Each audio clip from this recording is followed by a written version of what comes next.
자, 나눠드린 거 12쪽 보시면 되겠습니다. 나눠드린 거 12쪽 보시면 되겠습니다.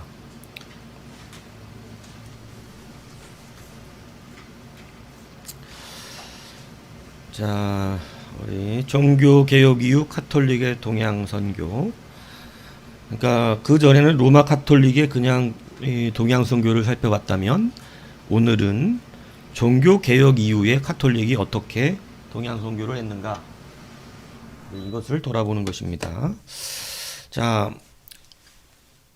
종교개혁 1517년 루터가 95개 반박문을 이제 게시를 함으로 말미암아 종교개혁이 이제 시작되었다라고 그냥 교회사 안에서 평가를 합니다. 그게 종교개혁의 시작이다 이렇게 말할 수는 없죠. 왜냐하면 종교개혁은 이미 이전부터 시작했어요. 그렇기 때문에 이제 그것이 그동안 묵어왔던 많은 것들의 폭발점이 된 것이고, 이제 대놓고 그렇게 이제 어떤 문서화된 것을 붙였다는 것이 조금 더 이렇게 좀 새로운 거죠. 그래서 이제 우리가 그냥 교회사적으로 마틴 루터가 종교개혁을 이렇게 시작한 그런 것으로 평가하지만, 실질적으로 종교개혁은 그 전부터 있었고 많은 사람들이 개혁하기 위해서 씨름하고 싸워왔었습니다. 그러니까 그런 사람 없이 그냥 루터가 일어난 게 아니다, 이 얘기를 하는 것입니다. 그래서 이 세상은 자기 혼자 독단적으로 일어날 수 있는 사람은 아무도 없다, 이 얘기죠. 그래서 이 루터가 이제 교회사 안에서 그냥 루터를 기준점으로 해서 종교개혁이 일어났다, 이렇게 이제 보고 있는 것이죠.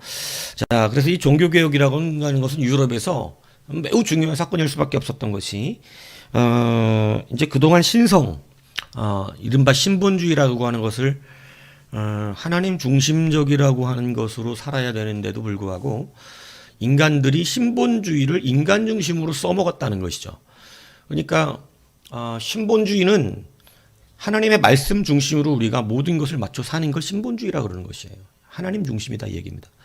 그러니까 진정한 신본주의가 돼야 됩니다. 여러분이 신본주의냐 인본주의냐 물어볼 때 제가 여러분이 자기네들은 신본주의라고 그러지만 아니에요. 굉장히 인본주의적이에요. 자기중심적이에요. 사람 중심적이고 모든 걸 나에게 맞춰서 판단하고 내게 맞춰서 모든 것이 즐겁고 안 즐겁고 이래요. 이게 인본주의자예요.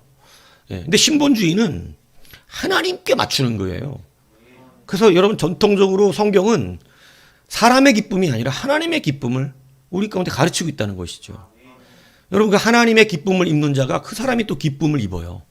그러니까 여러분, 인본주의라고 하는 것을 우리가 종교개혁이 일어나면서도 이제 여러 가지 교회사 안에서 우리가 이제 보면 사실 인본주의가 태동이 된 것이긴 합니다.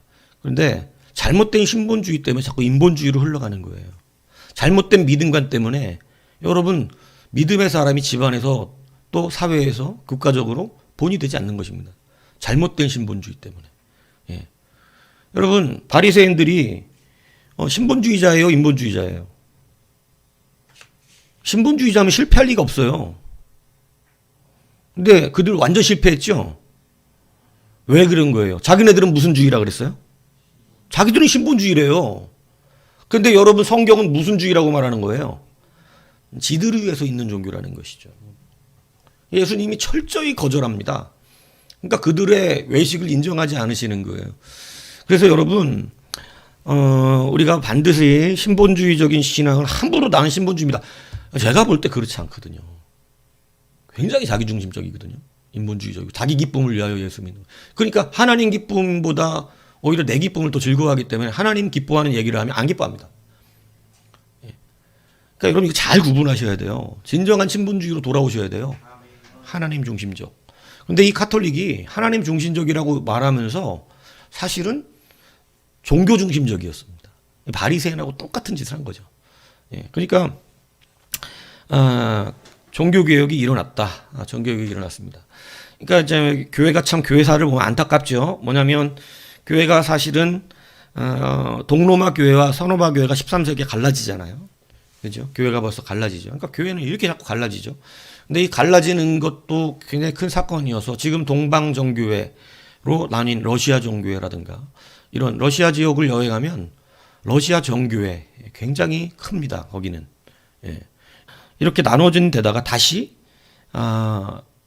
그러한 곳에서 이 개혁교회가 종교개혁에 의해서 또 갈라지게 되는 이런 일이 벌어졌다는 것이죠.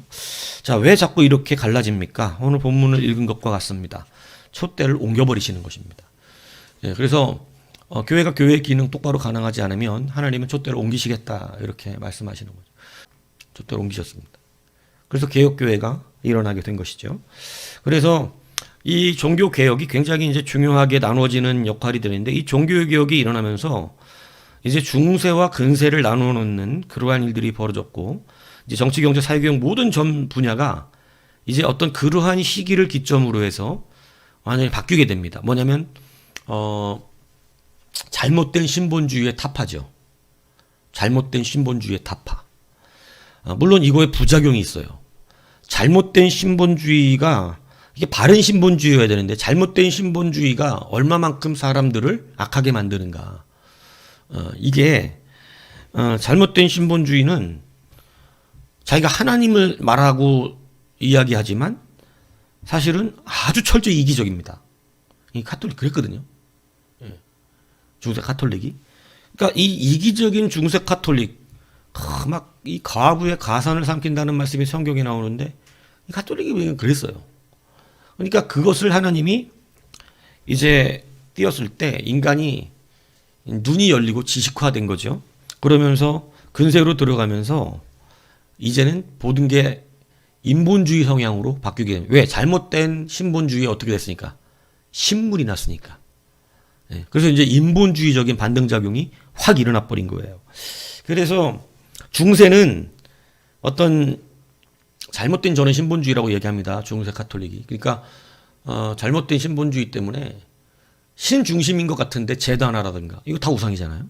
그죠? 모든 건축물들이 다 막 성상들, 그죠? 신 중심 같지만 여러분 그런 것들이 여러분 다 자기네들의 정욕을 채우기 위한 도구들이었어요. 도구들. 성경에 아무 형상도 만들지 말라고 분명히 되어 있잖아요. 어느 것도. 근데 그 형상을 굳이 교회가 만들어낸다는 거예요. 신본주의라고 마치 예수님의 형상을 만들어 놓고 예수님의 사진을 걸어 놓으니까 되게 예수님 사랑하는 것 같으나 그죠? 그게 다 속이는 정욕의 결과물들이었습니다. 자, 그래서 이제 중세 문화는 신분주의적인 느낌처럼 들려요. 왜냐하면 모든 게 다 성화예요. 미술도 성화, 뭐 건축물도 다 교회 중심, 하나님 중심 이렇게 하지만 우리가 성경을 진실로 주님 앞에서 본다면 화려했던 성전은 하나님 다 허물어 버리셨거든요. 근데 카톨릭이 다시 화려함으로 돌아갔던 것이죠. 얼마나 화려한지 모릅니다. 성전 꼭대기가 안 보여요. 성전 꼭대기 십자가 탑 하나가요. 여러분 나중에 유럽 같은 데 한번 가시면은 십자가로 올리는 조그만 요만한 탑 하나가 여러분 이렇게 내려놓으면 이 단독주택만 합니다. 그러니까 얼마나 크게 짓고 지금도 건축이 아직 덜 끝나서 짓고 있는 데도 있어요. 뭐 500년씩 짓는다는 얘기 들어보시고 그랬죠. 그러니까 얼마만큼 화려하고 크고 웅장하게 이게 하나님을 사랑함이었냐? 아니에요. 이게 자기들의 그러니까 여러분 그거에 제가 속지 말라고 누누이 자꾸 신앙을 자꾸 말씀드려요. 여러분 광야 바람 픽픽 부는 모래바람 날리는 데서 예수님 앞에 은혜 받지 못하면 여러분 다 짜가라니까요. 어마어마한 성전에 그냥 문이 얼마나 줄 아세요? 교회당 문이? 그럼 교회당 문이 여기서 저 높이 우리 건물보다 훨씬 더 높아요. 철문으로 양쪽에 이렇게 딱 돼서 문을 이렇게 두껍고 그래서 그거를 막 두 손으로 몸으로 이렇게 밀고 들어간다고. 들어가면 일단 예배당이 압도됩니다. 압도돼요. 여러분 그것을 그렇게 압도되게 만들고 자기들의 정욕들을 거기다 다 쏟아낸 거예요. 사람들은 거기에 충성합니다. 말씀에 충성하는 게 아니라 거기에 충성해요. 그러니까 인간 속이기가 얼마나 쉬운지 몰라요. 맹목적인 믿음들을 가지게 하면 사람 속이는 거 너무나 쉽습니다. 맹목적인 믿음을 가지게 하면. 정말 그게 진짜인 줄 아는 거죠. 그렇게 압도되니까. 건물 자체가 벌써 이미 무슨 영광이 임하는 것 같이 압도가 되니까. 예. 그런데 예수님은 거기에 계시지 않았고 광야에 계셨다. 이 광야에. 모래바람 날리는 광야. 그죠? 이것이 굉장히 우리가 지금 깊이 생각해야 되는 건데, 가톨릭이 그러니까 결국은 그 화려한 건물 중심으로 흘러가면서 무너지게 된 거예요. 자, 그래서 이제 근대로 넘어올 때 인간 중심, 그리고 인간의 아름다움을 많이 누려. 그래서 근대 들어오면요, 이제 옛날에는 막 거룩한 예수님 사진이라든가 뭐 막 신앙적인 사진들을 많이 이렇게 했다면, 근대에 들어오면 막 뭐 비너스 누드상 알죠, 여러분? 이게 좀 똥똥한 여자가 막 이러고 누워 있잖아. 그래서 한 번씩 다 봤을 텐데. 몰라요? 예. 옛날 미인도. 예? 그러니까 그런 이제 막 그런 그림들, 인간의 아름다운 미를 막 만들어내는 막 이런 그림, 그러니까 인간 중심으로 아름다움이 넘어와요. 다.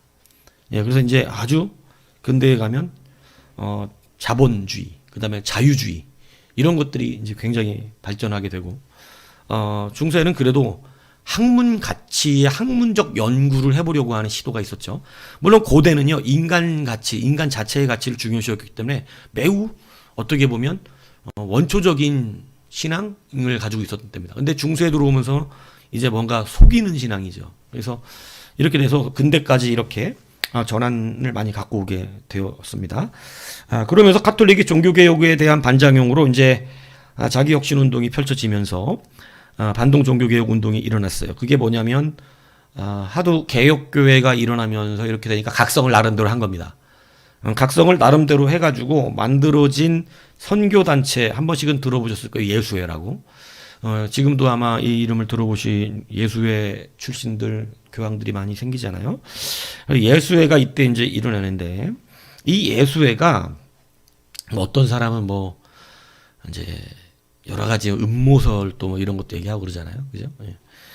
근데 이 예수회가 일어난 세 가지의 그 특징이 뭐냐면, 첫 번째가 교회를 개혁하는 거예요.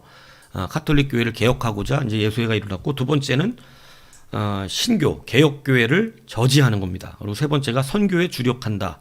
요 세 가지의 목적을 가지고 카톨릭에서 예수회가 일어났어요. 그래서 이제 일어났는데, 이게 이제 여러분 일어났는데, 이제 여기 두 번째가 뭐냐면 개신교를 저지하는 거잖아요. 그러니까 이 예수회가 개신교 탄압을 굉장히 많이 합니다. 종교재판소를 만들어서 이제 많은 개신교도들을 탄압하고 이런 일들을 예수회가 해왔었어요. 그리고 이제 나름대로 개혁하는 것은 뭐냐면, 그동안 가톨릭에 썩었었던 부분들을 이 예수회는 개혁하려고 했었습니다. 그래서 이제는 헌신하고 청렴하게 살고 남에게 봉사하면서 이렇게 좀 살고자 했지만, 어쨌든 개신교는 탄압을 하는, 그러면서 이제 카톨릭 선교에 주력을 해야 된다. 왜냐하면 그동안은 이런 관심이 없었거든요.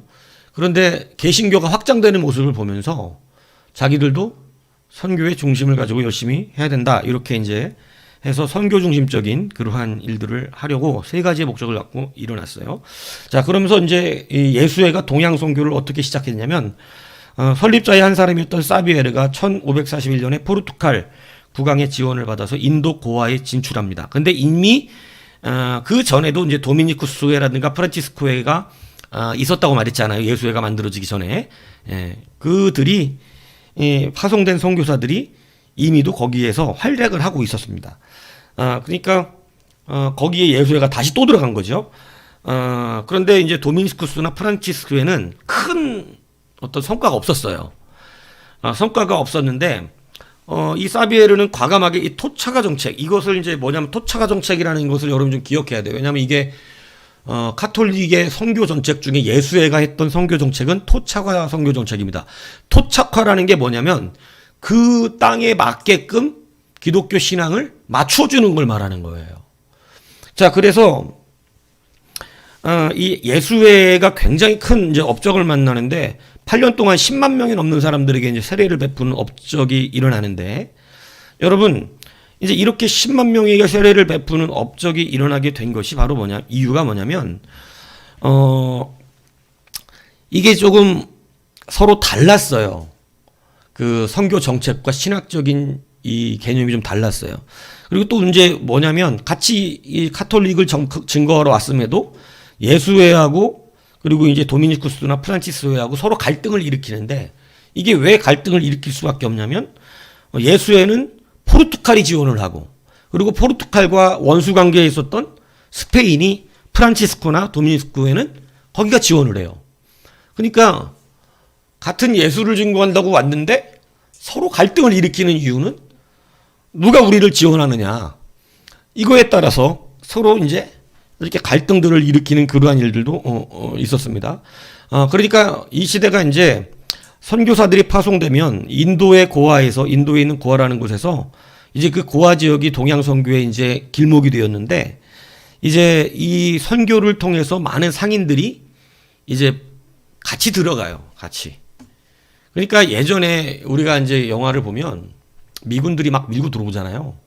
미군들이 막 밀고 들어와서 이제 막 강화도 포격도 하고 막 여러분 옛날 보면 그런 거 많이 나와요. 그 미군들이 들어올 때 꼭 같이 들어오는 게 뭐예요? 선교사들이에요, 선교사들. 그죠? 예, 선교사들은 그거를 이용해요. 무력으로 진압을 하면 가서 전도해요. 예, 그러니까, 그렇게 되고, 제가 일본도 말했지만, 일본 같은 경우도 여러분 우리보다 기독교가 먼저 들어갔잖아요. 그러니까 그 안에서도 여러분 우리 임진왜란 때, 그죠? 이순신 같은데 영화 보면 십자가 기 들고 뛰어들어오는 사람들 안 궁금했어요? 혹시 저 왜 십자가를 그리고 들어오지? 그 다 기독교인들이에요. 그 장군이.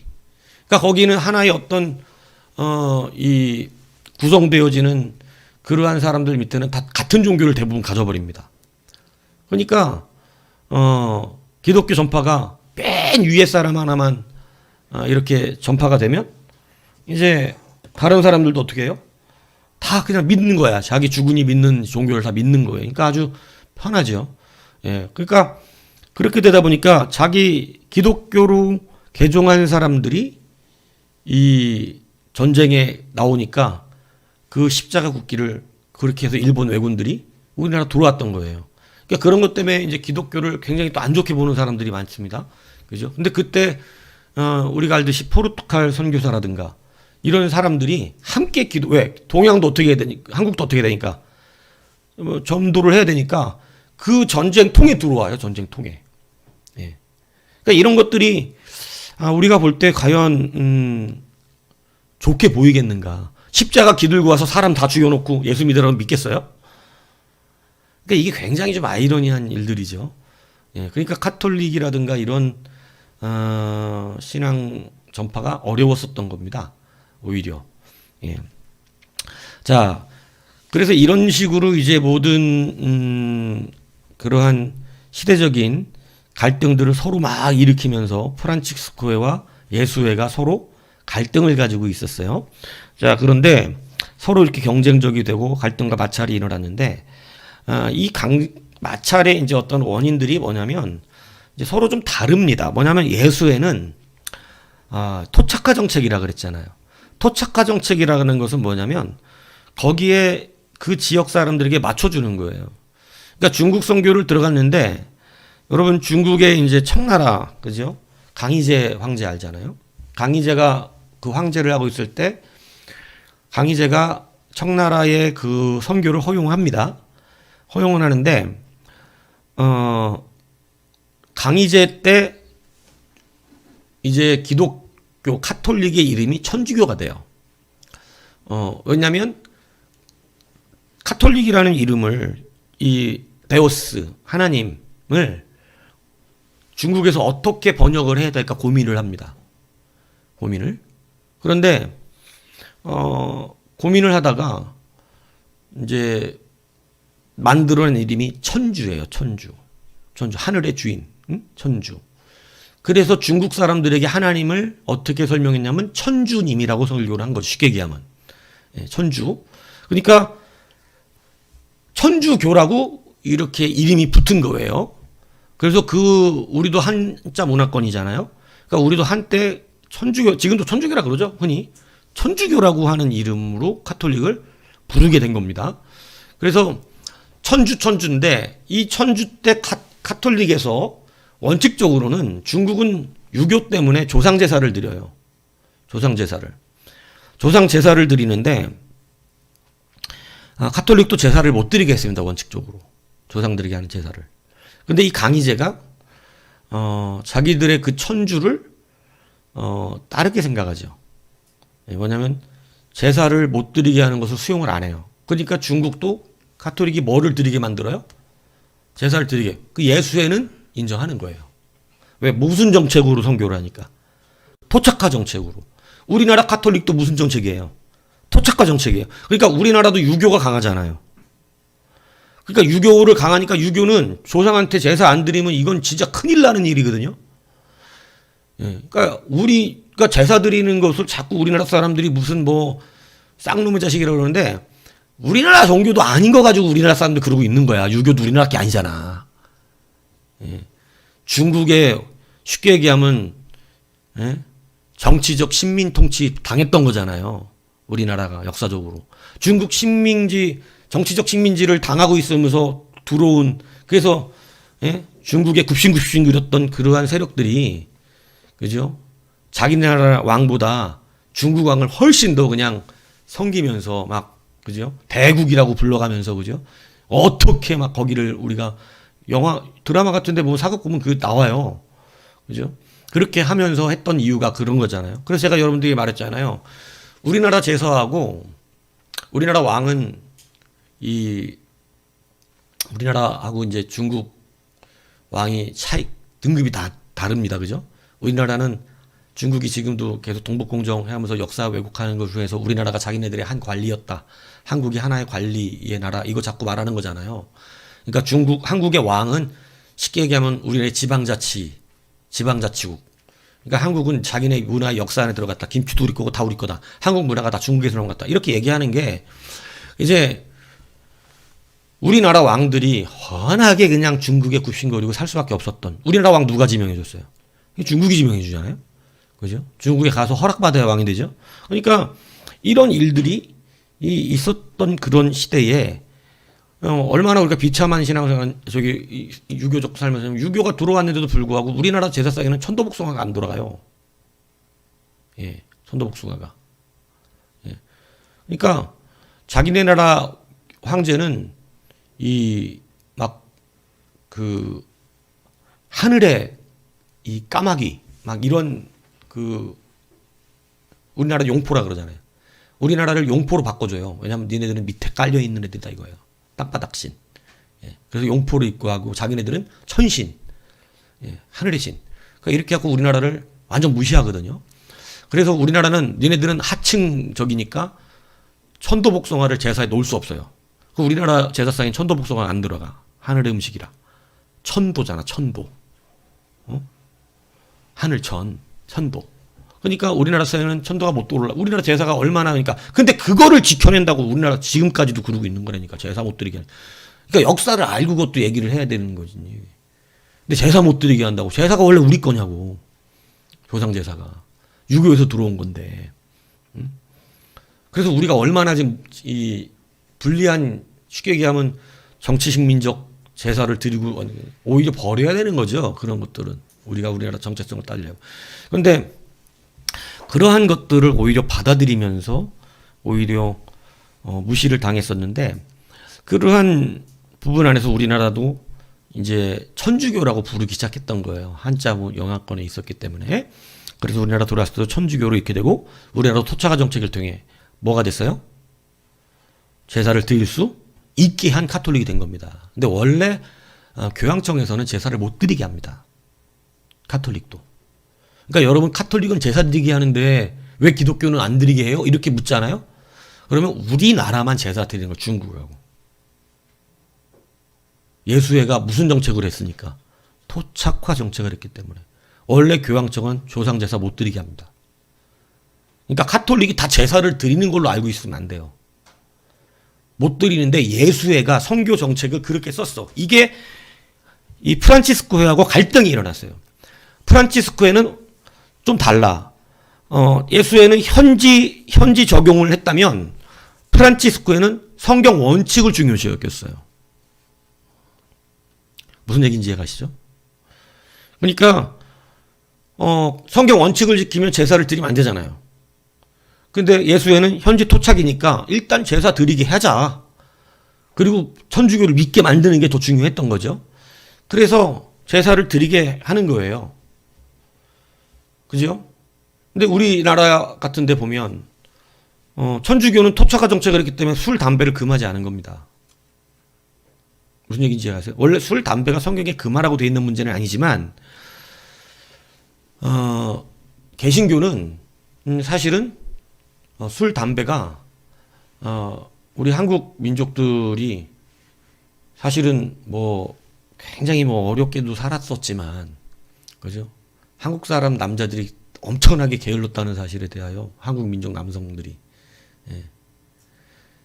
하루 종일 노는 거예요. 선교사들이 보면 부지런한 사람이 얼마 없어. 하루 종일 노는데 밥은 얼마나 먹냐면, 예전 제가 봤거든요. 밥통이 진짜 우리 밥그릇이 우리 얼굴만 해요. 진짜로. 그 예전에 시골 가면 진짜 큰 밥그릇이 있었거든요. 그러니까 저는 여기다가 우리는 한 가족 먹는 4인 가족 밥솥만한 게 그냥 하나 밥그릇인 거예요. 그러니까 한국 사람들 옛날에 얼마나 많이 먹는지 선교사가 와서 가장 놀란 게 그거예요. 한국 남자는 일 안 하고 조선 남자도 일 안 하고, 그리고 밥을 엄청난 밥그릇에 먹는데 애들도 3그릇씩 먹어. 거기다가 오전부터 술 취해 있는 인간들이 많다는 것입니다. 그러니까 개신교는 종교개혁을 가지고 들어왔기 때문에 신앙적인 사주가 강력합니다. 여러분, 왜 그럴 수밖에 없어요? 카톨릭은 원래 오랜 세월을 그냥 지켜왔던 거지만 개신교는 전쟁 치르고 지금 목숨 걸고 지켜낸 신앙으로 나온 거잖아요. 그러니까 개신교는 신앙과 복음을 전할 때 처음에 조선에 들어왔던 이 개신교는 우리가 개혁을 해서 들어온 종교이기 때문에 아유 여기 제사드리네 하고 토착한 이런 거 타협이 없어. 개신교는 일절 없는 거예요. 예수 똑바로 믿어 이거예요. 그냥 제대로 믿어요. 니네들 술 이렇게 먹어갖고 니네 신앙이 되지도 않아. 왜냐하면 날마다 술 취해 있는 사람들. 그러니까 한국 기독교는 선교사들이 술을 못 먹게 한 겁니다. 한국 개신교는. 그죠? 워낙에 그게 쩔어 사니까. 그리고 성경이 술을 긍정적으로 말한 것이 없어요. 성경이 술을. 술에 임박이지 말라는 것은 내가 술을 먹기 싫으면 안 먹을 수 있는 실력이 돼야 돼요. 생각이 안 나야 된다고, 술이. 필요에 의해서 한 잔 뭐 이렇게 받아놓을까나 말까나 막 이 정도가 돼야 되는 건데. 여러분, 술이 땡겨. 이거 임박했다는 거거든요. 그런 사람은 교회에 일 시키지 말라는 거예요. 집사도 되면 안 된다는 거예요.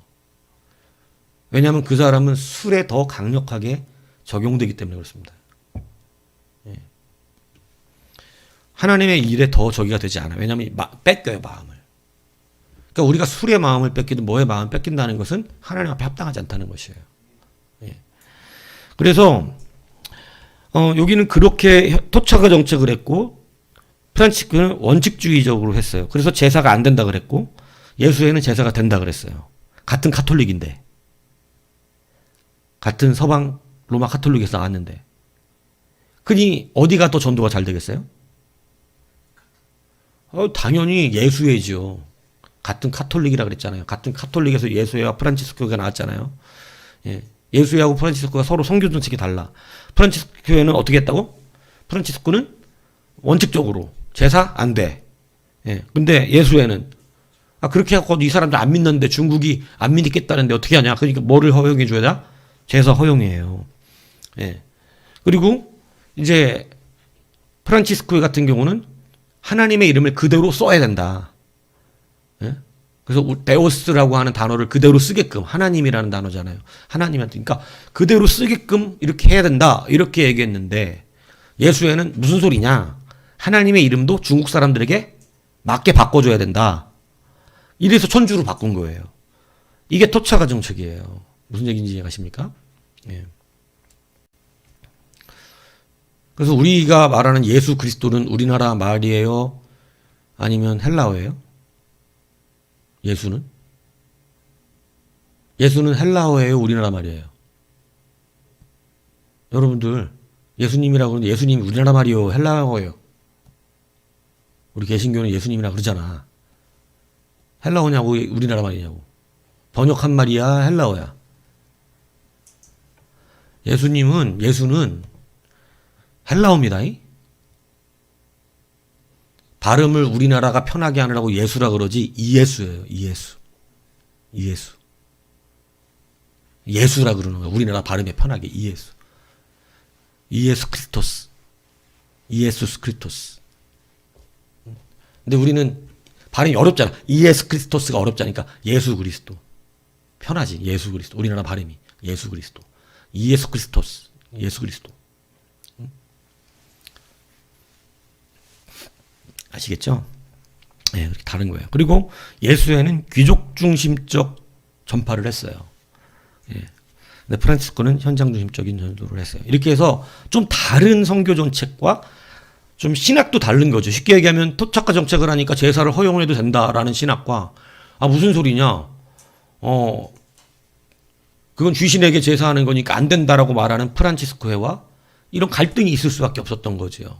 같은 카톨릭이지만 된다 안 된다 이게 서로 경쟁이 있고 이런 거예요. 그런데 오히려 효과는 어디가 좋아요? 예수회가 좋아요. 인본주의적이니까. 이게 무슨 얘기인지 이해하십니까? 인본주의적이기 때문에 그래요. 예. 그래서 이러한 어떠한 차이로 인해서 선교가 달라졌어요. 토착화 정책과 이런 것들이 사실은 우리나라도 그래서 카톨릭이 토착화 정책을 통해서 이렇게 했지만 우리나라는 좀 특별한 경우인데 우리나라는 개신교가 훨씬 더 강력하게 부흥을 합니다. 이런데 부흥이 일어날 수 있었던 원인에는 사실은 성령 부흥 역사가 일어났었기 때문에 그래요. 회개와 성령의 역사가 카톨릭은 회개에 강력한 역사가 있지 않았어요. 예, 우리나라 안에서. 근데 개신교가 갑자기 카톨릭을 앞설 수 있고 막 부흥할 수 있었던 나중에 이제 한국 교회에서 더 깊이 이제 지금 하고 있는 거죠. 이제 우리나라로 들어오게 되면 하겠지만 우리나라가 부흥할 수 있었던 원동력에는 회개입니다. 그리고 성령을 받으면 가장 먼저 회개하게 됩니다. 예. 근데 그 회개가 되게 기뻐요. 성령이 우리 안에 회개하게 하실 때 너무너무 기쁘고 희한하지만 내 죄가 고발되는데 감사하다니까요. 여러분 이걸 아셔야 된다니까요. 성령으로 회개를 할 때 성령 안에서 내가 양심을 크게 찔림받거든요. 그래서 내가 죄인인 걸 정말 깊이 있게 뼈저리게 깨닫습니다. 정말 두려운 죄인 걸 알아요. 그런데 성령으로 회개를 할 때 내 죄가 다 까발려져 고발이 되는데 그 회개를 함이 그게 참 영적인 그 기쁨이 충만해요. 감사하고 기뻐. 너무 죄스러운데 너무 죄인스럽고 너무 하나님 앞에 못목이 없고 이런데 너무너무 기쁨이 있어요. 그래서 여러분 진짜 회개가 돼야 된다는 얘기를 해요. 근데 가짜 회개는 기쁘지가 않습니다. 그러니까 우리도 성장을 해야 되는 거예요. 신앙의 믿음이 성장을 해서 그리스도의 의와 도를 가지고 이제는 회개의 기쁨과 감격을 알게 되고 그래서 이제는 내 중심적인 인본의 삶이 아니라 하나님 중심으로 살아가는 것을 기뻐하고 그것 때문에 때로 손해보고 그것 때문에 때로 내가 참기도 하며 근데 그 참음이 짜증나고 화가 나는 게 아니라 그리스도의 고귀한 은혜를 알고 좁고 협착한 길로 가지만 그리스도와 동행한다는 기쁨 속에서 힘들지만 기쁘고 이런 게 있단 말이에요. 이게 정장에 가는 신앙이에요. 바른 신본주의는 영적 질서 앞에서 정직해지는 거예요. 겸손해지기 때문에 모든 것을 어려워하기도 하고 또 두려워하기도 합니다. 예. 그리고 무서운 것도 알아요. 하나님 무서운 것도 알고. 예. 그렇게 되는 거예요. 근데 이게 그냥 이제 어린아이 같은 신앙이 되면 이제 어린애처럼 말을 하나님은 사랑의 하나님인데 너무 유치원생스럽게 말한다. 그 아직 한참 밑바닥에 있다는 얘기하는 거예요. 그러니까 그 말이 틀린 말이에요? 사랑의 하나님이? 맞는 말이지. 근데 지금 너무 밑바닥에서 얘기하고 있잖아. 너무 저 밑바닥에서. 예. 더 깊이 있게 올라온 뒤에 사랑의 하나님하고 달라. 자기가 부르는 사랑의 하나님은 인본주의 나의 모든 잘못과 나의 악함과 나의 패역함, 나의 고집, 아직 변화되지 않는 내 모습을 그대로 드러내고 싶은 하나님, 사랑의 하나님. 뭔 얘기인지 이해 가세요? 내가 변화되고 싶은 하나님이 하나님의 뜻에 따라 변화되고 있는 게 아니라 내 아직 고집, 패역함, 내 못된 짓 이거 함에도 불구하고 변화되기 위한 하나님이 아니라 그런 짓 다 해놓고도 자기 죄에 대한 진정한 회개보다는 하나님은 사랑의 하나님인데 왜 그래? 이렇게 나오는 거. 뭔 얘기인지 이해 가세요?